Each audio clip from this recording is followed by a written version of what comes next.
Welcome to episode 34 of the Sportscast podcast. We're going to look back at the week's events with the fallout from the Formula One, former Haas boss Gunther Steiner, and the Master Snooker, a little bit on Callum Smith's boxing, and of course the weekend's football.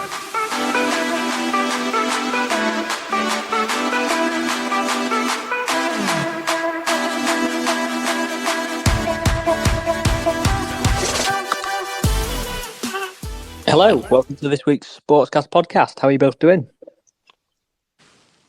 Yeah, very well. James? Yeah, very well. Yeah, I'm all good. Yeah. How are you guys? You good? Yes, not too bad. Terrific. Where do you want to start? Should we cover off football? We've had some FA Cup action this week, as well as Premier League returning this weekend. Yeah. It's been EFL. We had the FA Cup on Monday night, didn't we? Manchester United with a pretty steady win away at Wigan. I think the big one was the EFL semi-final, Middlesbrough-Chelsea. Middlesbrough racking up the 1-0. 1-0, yeah. Yeah. Tell you what, I watched that game and Chelsea were absolutely awful. Really? It's probably the worst Chelsea performance I've seen in a good few years. They were just shocking. And they've had some bad ones in 18 months as well. So it was the worst one. It was the worst one, definitely within the last 2 years. They were just awful. Cole Palmer, who is supposed to be the next prodigy of Chelsea, couldn't hit a barn door with a banjo. It was just awful. Scored yesterday. Yeah, but It was a penalty though, wasn't it? It was a penalty, yeah. I was going to say, and they didn't beat Fulham very convincingly either. It was only 1-0 yesterday, so yeah. It really, do you know, Joe? I feel sorry for a little bit, not because of the wages that he's on, but kind of the opportunity that he would have had maybe at Liverpool or somewhere else. Is Raheem Sterling? Not at all. No, the guy's useless, Jordan. I'll be honest with you. Really? He's honestly, he's awful. He gets the minute he gets the ball, he runs towards the corner flag. He's not interested in bringing anyone else into play. He needs to go. That club with the players that are there now, he's probably one of a few with Premier League titles from the City days. He's probably got some medals from when he was at Liverpool as well. Before that, he's the right player to have there, and I see what James says he does when he's on a wing. He's very much, but when he's in the area, he finds the back of the net.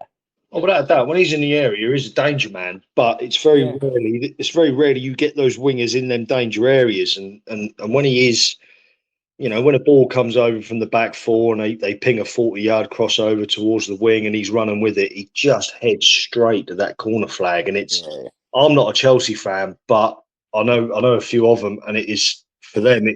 As they've said, it is so frustrating because he's got so much about him, but it's almost like Pochettino isn't using him to his full potential, and he's right. Once you get the ball, Raheem, get out to the wing, play about with it a bit, and get it in, and that tactic isn't working. That's fair enough. I'd still take him at most top sides, but yeah, I think Chelsea are just as a whole, they're in quite a lot of disarray, aren't they? Yeah. Did we see any of the Newcastle versus City game from this weekend just gone? I haven't watched anything apart from the Man U game today. Okay, have you, James? I've not, no, but I did check in while I was at work yesterday. I did check in that Newcastle were 2-1 up at half time. And I kind of said I did say to one of my colleagues, I can't see it saying 2-1, but I sure as shit didn't think it was going to go 3-2 to City, especially at St James's Park. I didn't see that coming. If you've got the opportunity, watch the highlights from the match, because genuinely, I thought it was all 5 goals were outstanding. There was there's a new guy called Bob, which I'll be honest, I've not heard of before. But no, same. And every time someone says it, I automatically go back to the is it the Rowan Atkinson, Mr. Bean? But yeah, absolutely fantastic goal. Great balance, like from 4 yards out, but he took it round two different players and the keeper to be able to do that. And then De Bruyne playing fantastic ball, and then Anthony Gordon as well scoring a really, really solid goal. If you watch the highlights, you'll know what I'm talking about. Just have a quick look at the stats. Just have a quick look at the stats of the game. Possession. This is all these. I'll say Manchester City's numbers first. 73%, 27% possession. 27 shots to Newcastle's 12. 13 corners to Newcastle's 3. And they were 2-1 down at half time. Yeah. How's that? Man City have played them off the park. Well, that's where they were. Yeah, it's about taking those chances, isn't it? I mean, being an Arsenal fan, I think I'm quite reasonably qualified to say that you can have 30 chances on goal and not score anything. So it's about taking those chances, isn't it? I mean, Newcastle in that first half were clearly as well, much more clinical with their finishing, and they were getting the job done. I think if Newcastle had gone into half time 2-0 or 3-1 up, maybe we're having a different conversation, because I mean it is Manchester City after all, and with Kevin De Bruyne coming back and Kevin De Bruyne being the absolute maestro that he is, you couldn't before when he was out, but now he's back. You cannot chalk Man City off at all. No. A couple of results from the lower leagues. I think the standout game of the weekend, Grimsby versus Notts County, finished 5-5 with Notts County taking the lead in the 92nd minute and Grimsby equalised in the 95th. 10 goals. What do you say as a manager? Are you? Is it very much a well done to the front, have a word with the back, or are you pleased? Are you not pleased? You've scored 5 goals, but you conceded 5. What? I just think it's a cracking game, and I hope you've got a pound on 5-5. Yeah. I think as a fan, all fans like to watch goals, don't they? It's all goals. So I mean, from a fan point of view, regardless of the score, you've paid your ticket, you've gone to the game, you've seen a 10-goal thriller, brilliant.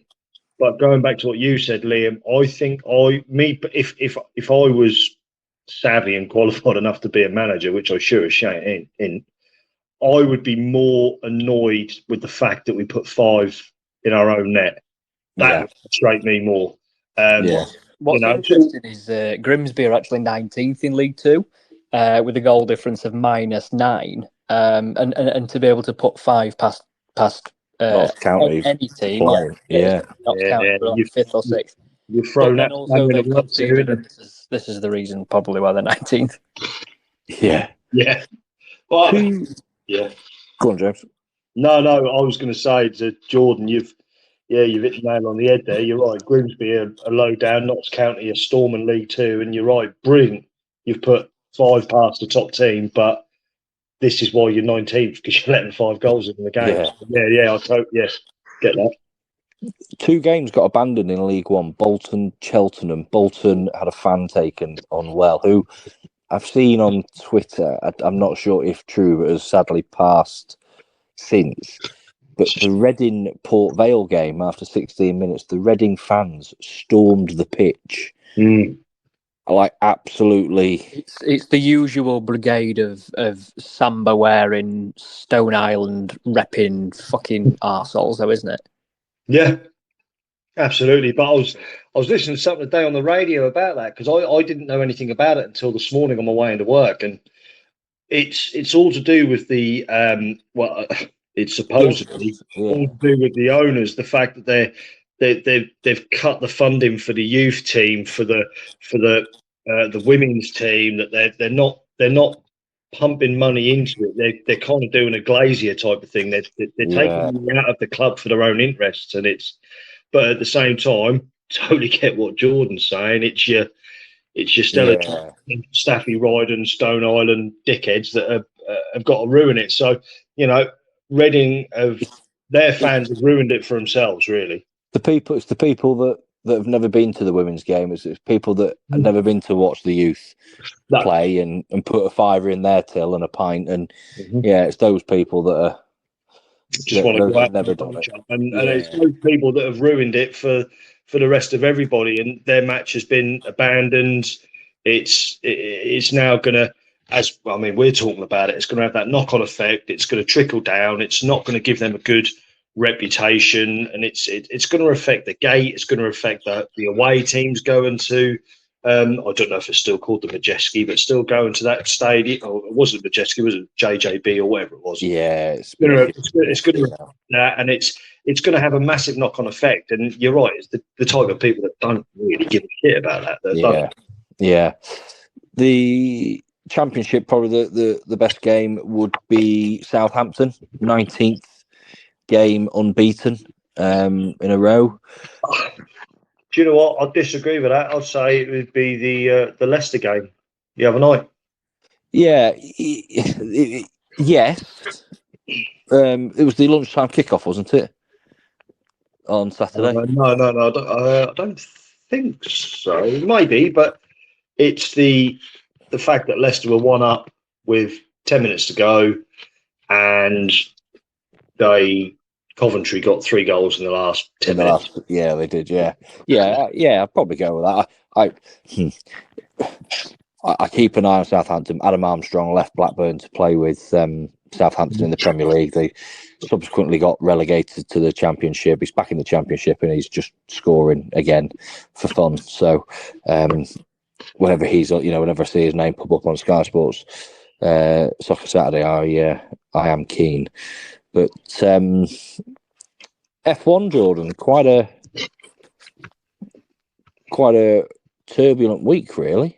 Yeah. So, if those of you that haven't seen Gunter Steiner, who was the team principal of Haas, and has been for many, many years as well. 10 years. Yeah, he's left the team completely, cut ties. As well as one of the chief technical engineers as well. He's left along with Gunter, who they're close friends anyway. They've been working together in the team or different variations of the same team for years. Ultimately, so Gene Haas, who actually owns the racing team, the automobile team franchise, and as well as the Formula One team, basically said that it was down to performance, and that he's not saying that it's Gunter's fault. But Gunter did actually decide to step down off his own back, and in an interview over the performance of the team. Over the performance of the team, in an interview with Sky Sports, he said that he is not running 10th out of 10 for another year. So Steiner decided to take a leave. Interesting, especially sort of a month after the season. What have we got? We've got 2 months really until the first February race of the season. February, end of February. Yeah, we can say next month officially. Oh yeah, bloody hell, yeah. The race is in March, but yeah, the media cut starts on the Thursday. Yeah. What's disappointing about Haas for me is they share a technical partnership with Ferrari. So, in other words, they get Ferrari's second-hand bits that aren't quite good enough to make a Ferrari, if you know what I mean. But it's just disappointing that they've got 2 really experienced drivers and they can't seem to gel as a team, because there's been much reported on the 2 drivers and Gene and Gunter not getting on, not seeing eye to eye, and not having the agreement on tactics and the way that the direction of the car, complete polar opposite to obviously Red Bull and like people like McLaren and Aston Martin.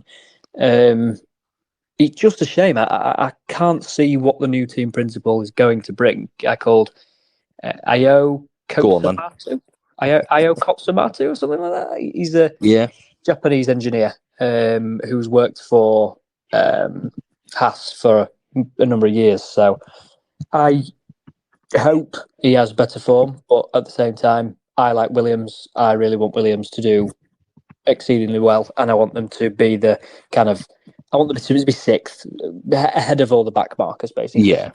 Thing is, Haas in 2018 came fifth in the constructors.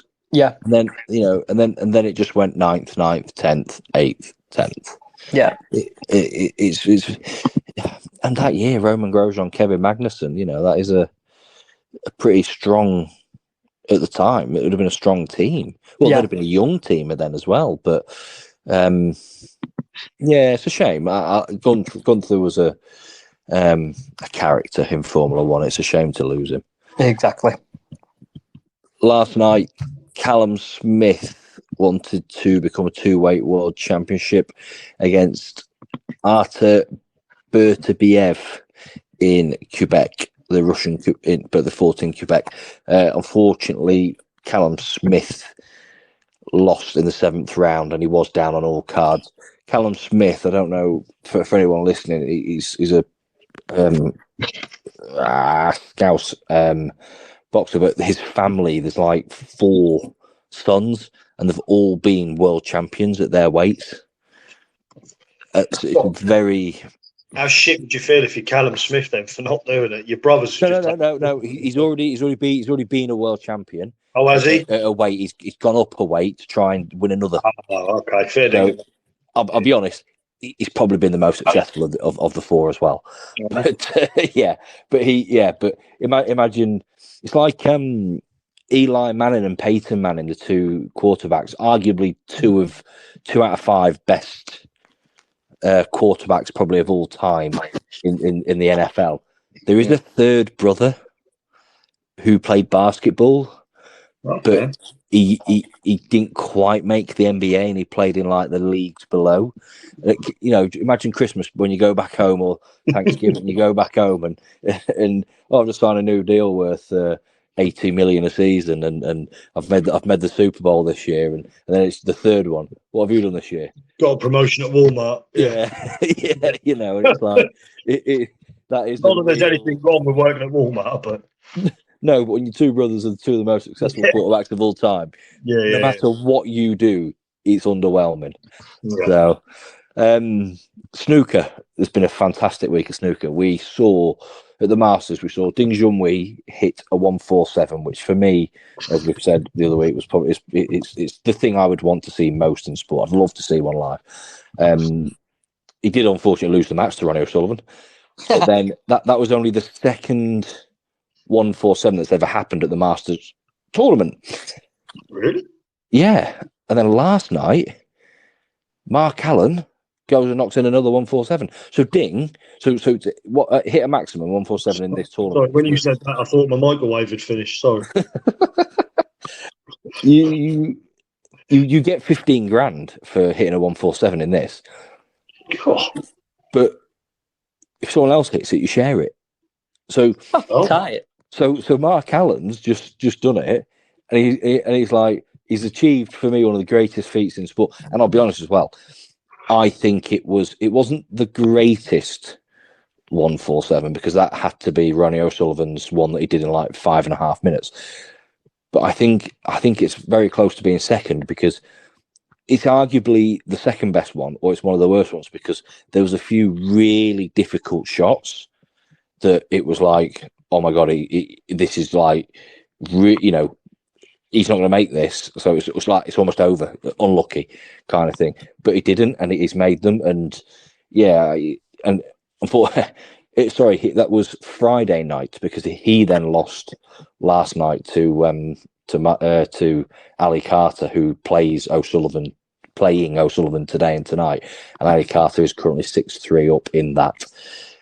Ali Carter, he probably burst on the scene. He came onto the scene probably 25 years ago, but then he had cancer and he stopped playing, and he's sort of just come back playing. His health allowed him to come back playing, and he's made a couple of quite big finals in that time. So you really can't, step away from the game, ill health, and just come back and as if nothing ever happened. So I think he will beat O'Sullivan this tonight as well. Yeah. So, did you see Ronnie O'Sullivan arriving at the venue? The video of him arriving at the venue on the first day.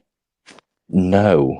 So the passenger is recording a video, and Ronnie O'Sullivan pulls up in his Porsche, and this young lad, high vis, show sec bloke, comes over and he says, "Can I get your name?" And he says, "Yeah, it's Ronnie O'Sullivan." And he says, "I just need to check that you're allowed in." He says, "Well, I'm playing in 15 minutes. You better hurry up. I'm playing in 15 minutes." He says, "Yeah, no, I just need to make sure you're on the list." And he goes back and forward, and Ronnie O'Sullivan's winding him up. And then his boss comes over and he goes, "Do you know who that fucking is?" But it is a little bit like you ain't got ID on you, so you're not coming in, mate. Like, imagine he rocks up to the Worlds this year at Sheffield, and the lads are like, "Sorry, mate, you can't come in." It's like, well, I'm returning the trophy that I won last year. You know, you've got to let me in. So yeah, it's one thing I do want to say, and something more for James than not necessarily not for Jordan, but a week on Wednesday on Netflix, the Six Nations documentary comes out. So they've done a Drive to Survive-esque for last year's Six Nations. Oh, nice. To be fair, I might watch that. I enjoyed the Six Nations actually watching it live, so I'll watch it. I might watch it.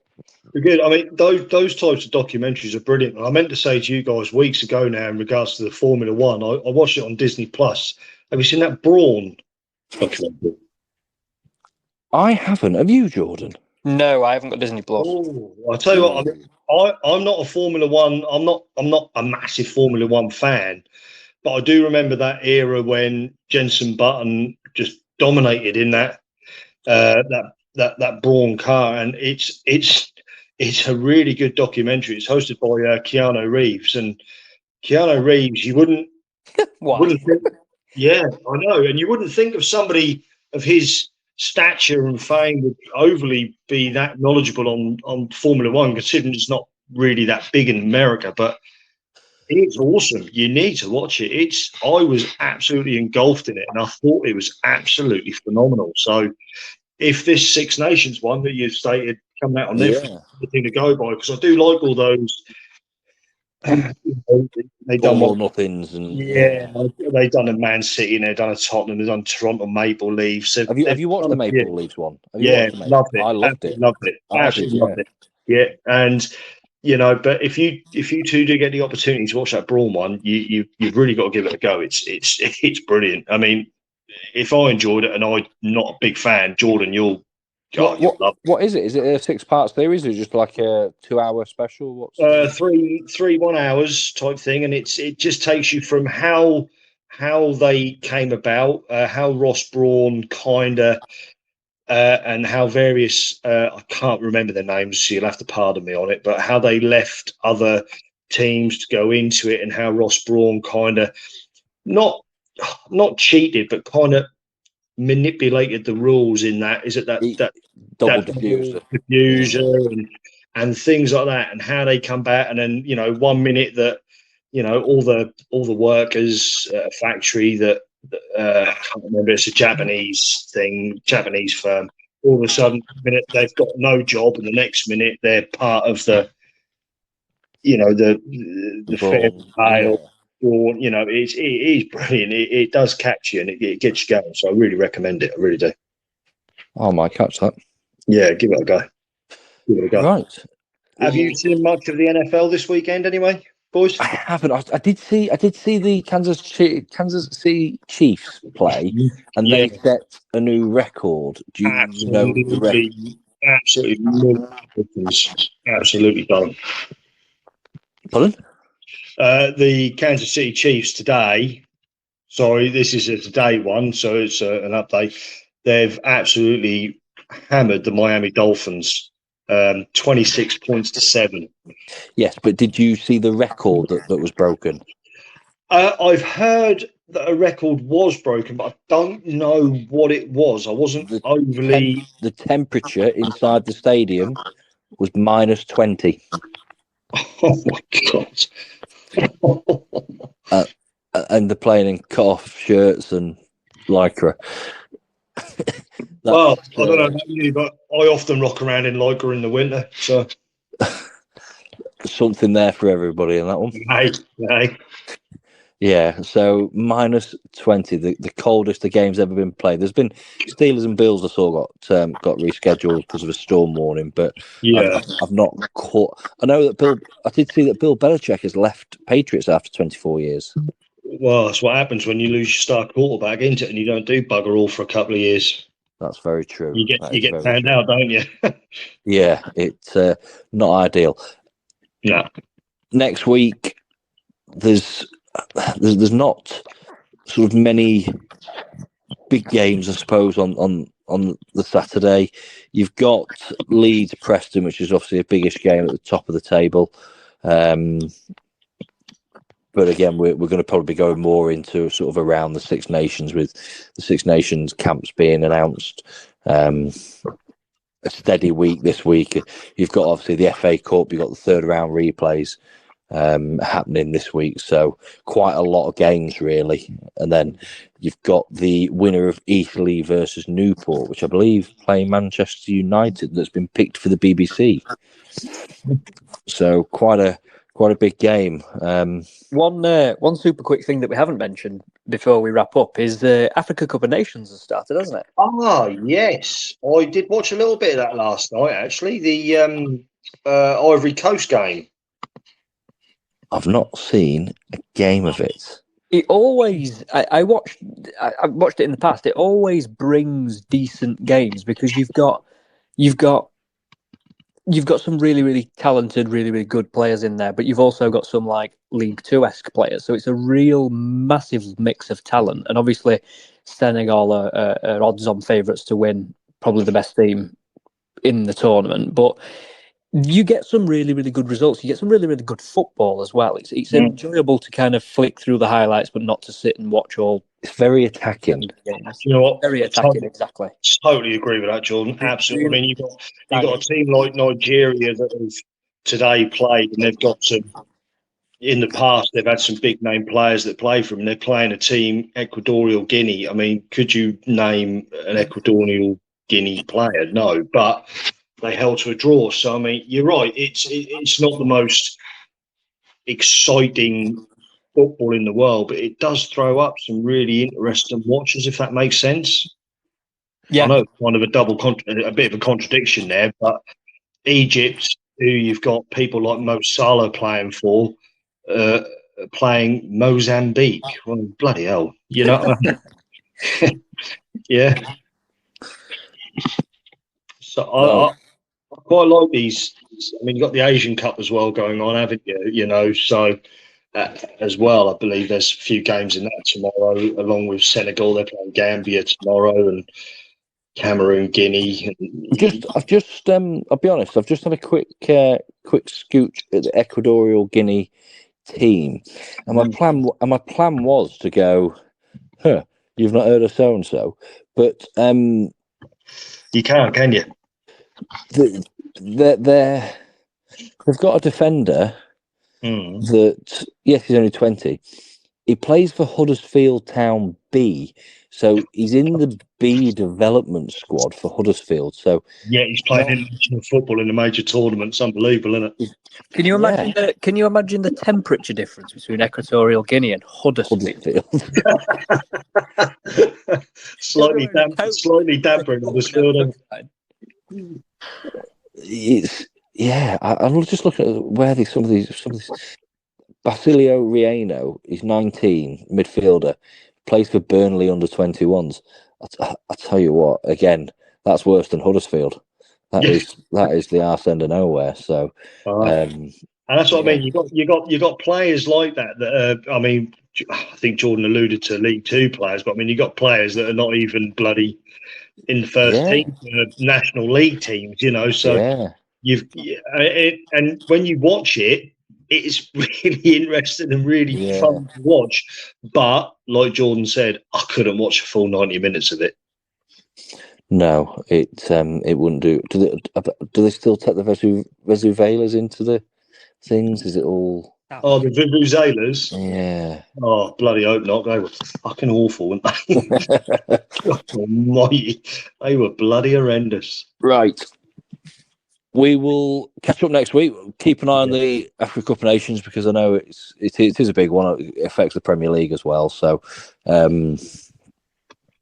know Manchester United goalkeeper's playing in it. He's played today and then he's flying there tonight. So cool. Yeah, I'll catch up with you next week. Take care. See you later.